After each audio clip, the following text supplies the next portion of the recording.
I call the member for Higgins. Thank you, Mr Deputy Speaker. I rise in this chamber to speak on the member for Macnamara's motion on those seeking asylum in Australia. Australia has a long and proud tradition of resettling migrants and refugees and vulnerable people in humanitarian need. The horrific situation in Afghanistan is the most recent example of Australia supporting evacuation of asylum seekers to escape unbearable and dangerous circumstances. In August this year, the Australian government, led by Minister Payne and Minister Hawke, were able to evacuate over 4,000 people from Kabul, making it the largest humanitarian airlift operation in our history. Thank you to Professor Sharon Pickering, a Higgins constituent who helped bring the plight of a large group of fleeing Afghans who had connections to Monash University to my attention so that we could work together to safely bring them to Australia.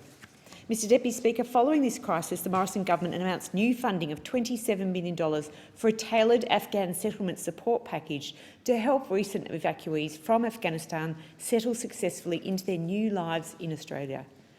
Amongst that includes $6 million committed to a specialist legal support for those evacuees on subclass 449 temporary humanitarian stay visas to transition to permanent visas. A further $7.9 million has been committed to the program of assistance for survivors of torture and trauma. We know many of those fleeing Afghanistan have suffered. Many Afghan arrivals are highly skilled professionals with strong English language skills, so $4.8 million has been committed to help new arrivals navigate skills recognition and education pathways to quickly secure suitable employment. These programs follow extensive consultation by the Minister, Alex Hawke, with the advisory panel on Australian resettlement of Afghan nationals. We are determined as a government to help these people resettle quickly, efficiently and safely.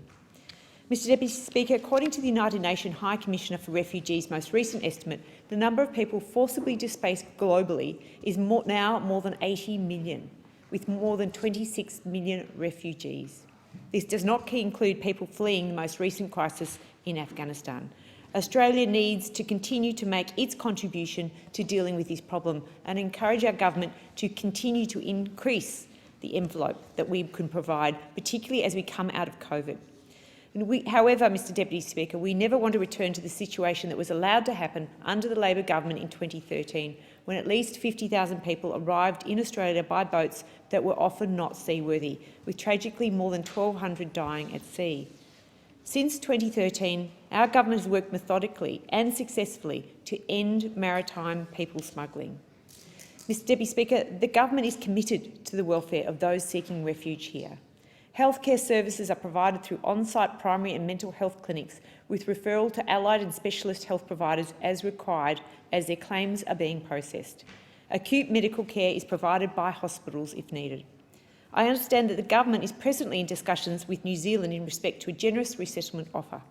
The contents of these discussions remain confidential, but I look forward to a speedy resolution. Mr Deputy Speaker, since the first Australian citizenship ceremony on January the 26th, 1949, we've welcomed over 5 million new citizens to our shores, including 900,000 refugees. They bring with them stories of their journey to our country, as well as their rich culture, a myriad of languages and religions, which add to the wonderful and diverse multiculturalism that is modern-day Australia. One such person is Najaf Mazari, who runs a successful business in my electorate of Higgins. He came to Australia as a refugee from Afghanistan 20 years ago. He's written a very moving book about his extraordinary story of escape from Afghanistan and his new life in Australia. The rag-maker of Mazar El Sharif was on the VCE reading list for 4 years, and Najaf was nominated as Australian of the Year in 2012. Proceeds from Najaf's book sale have funded the development of Ozgan Aid, a charity that Najaf has founded to support over 70 villages in Afghanistan, a true story of hope. Najaf has been very grateful for the support the Australian government has given to help bring his compatriots safely to Australia following the most recent crisis in Kabul. As I said in my first speech, Mr Deputy Speaker, I want to ensure that those who seek a better life in our country are warmly welcomed and made at home, that they are given the same opportunities as all Australians to aspire to a better life.